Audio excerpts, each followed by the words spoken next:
Yo, what's up geng? Cikgu Edu kat sini. Okey, hari ni kita nak bedah siasat bab 1 Sains Tingkatan 1 sampai hancur. Lupakan pasal hafal buku teks yang boring tu, okey? Kita akan buat bab ni jadi super sempoi dan confirm lekat kat kepala korang. Dah ready? Jom kita start. Cuba bayangkan korang tengah lepak kat mamak kan. Cuaca pula panas terik. Korang pun order lah teh cipeng special. Sekali air tu sampai kat meja, wow, 3 layer, cantik gila. Paling bawah, gula Melaka. Tengah-tengah, susu cair. And paling atas tu, teh. Memang layan habis kan? Tapi kan, pernah tak korang stop sekejap and fikir, macam mana layer-layer ni boleh jadi elok je macam tu? Kenapa dia tak bercampur jadi satu warna je? Jawapannya kawan-kawan, ada betul-betul depan mata korang. Benda ni lah, sains. Okay, so jom kita dive straight in. Saya dah senaraikan top 5 fakta wajib skor untuk bab 1 ni. Benda ni korang mesti tahu untuk exam. So fokus betul-betul, okay? Jangan klik mata. Alright, kita start dengan nombor 5. Ingat tak teh cepeng kita tadi? Fakta ni lah yang explain kenapa teh tu boleh berlayer-layer cantik. Ini jugalah konsep yang sama kenapa air dengan minyak tu macam musuh. Tak pernah nak bercampur. Puncanya, satu perkataan je. Ketumpatan. Senang je nak faham, sumpah. Bayangkan macam ni, benda yang lebih berat atau lebih tumpat, macam gula Melaka tu, dia akan sentiasa kalah dan tenggelam ke bawah. Yang kurang tumpat pula, macam teh, dia akan menang dan terapung ke atas. Sebab itulah dapat layer yang cun melecun tu. Ingat formula ni, lagi tumpat, lagi dia tenggelam. Simple. Alright, next, kita ke nombor 4. Hati-hati, yang ni adalah kesilapan paling common student buat masa kat makmal. Kalau korang boleh elak benda ni, confirm markah amali dalam poket. Tolong sangat-sangat, elakkan benda nama dia ralat parallax. Benda ni memang pembunuh senyap dalam exam amali. Apa benda tu? Senang je.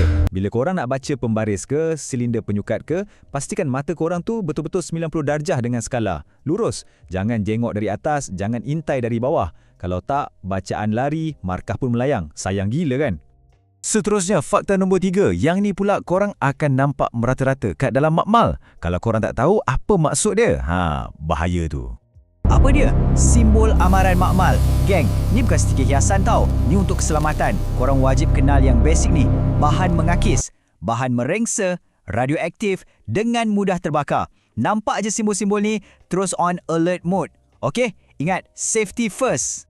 Okey, makin panas ni. Kita dah sampai ke fakta nombor 2. Yang ni, ni adalah ibu kepada segala pengiraan dalam sains.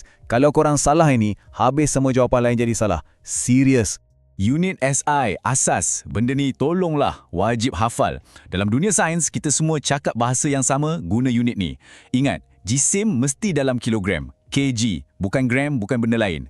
Panjang mesti meter, m. Suhu pula mesti Kelvin, K, bukan Celsius. Cepat-cepat screenshot slide ni sekarang. Benda ni fundamental gila, jangan main-main.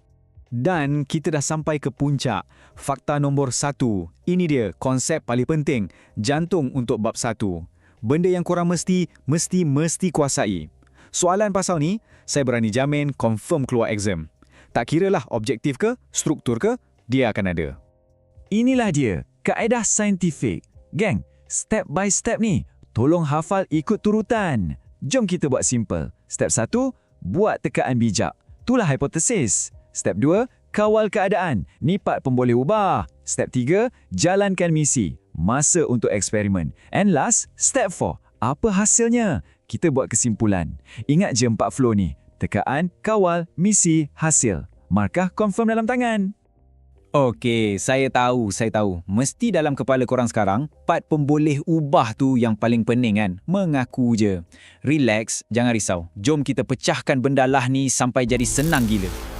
Dengar sini, pemboleh ubah ni senang gila sebenarnya. Ada 2 je yang utama. 1, dimanipulasi. Ini adalah benda yang kita sengaja ubah. Benda yang kita kontrol. 2, bergerak balas. Ini pula adalah hasil yang kita nak ukur kesan daripada apa yang kita ubah tadi. Contoh paling simple, kita ubah jumlah baja yang kita bagi kat pokok. Itu dimanipulasi. Lepas tu kita ukur tinggi pokok tu. Ketinggian itulah bergerak balas. Senang je kan? Okey, rasa macam dah faham sikit kan? Jom kita test power. Masa untuk pop quiz laju-laju. Jawab dalam hati je tau. Ready? Let's go! Soalan 1. Okey, tengok simbol ni. Ada tangan kena tumpahan cecair. Apa maksud dia? A. Bahan radioaktif. B. Bahan mudah meletup. Atau C. Bahan mengakis. 3, 2, 1. Lock jawapan. Dan jawapannya ialah C. Bahan mengakis. Sesiapa yang betul, syabas, korang memang fokus. Soalan nombor 2. Yang ni tak boleh salah tau.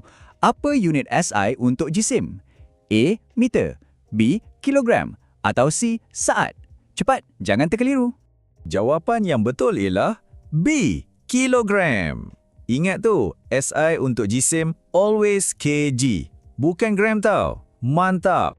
Dan soalan terakhir. Ingat tak flow kaedah saintifik kita tadi? Apa langkah yang paling pertama sekali? A. Terus jalankan eksperimen. B. Terus buat kesimpulan. Atau C. Buat hipotesis dulu. Pilih sekarang. Confirm lah si membuat hipotesis, kena ada tekaan bijak dulu baru boleh mula. Kalau korang betul semua 3 soalan, korang memang padu gila. Mantaplah korang, nampak tak? Sains ni sebenarnya tak adalah susah mana. Bila kita dah faham konsep asas dia, senang je rupanya. Benda ni ada kat sekeliling kita je, tak payah nak hafal buta-buta. Okey, last kali cikgu ada satu challenge untuk korang. Selain teh ciping, cuba korang fikir apa lagi benda harian kat sekeliling korang yang guna konsep sains. Fikirkan dan drop jawapan korang kat ruangan komen kat bawah. Jom kita bincang sama-sama. Alright, itu je dari Cikgu Edu untuk kali ni. Kita jumpa lagi. Ciao!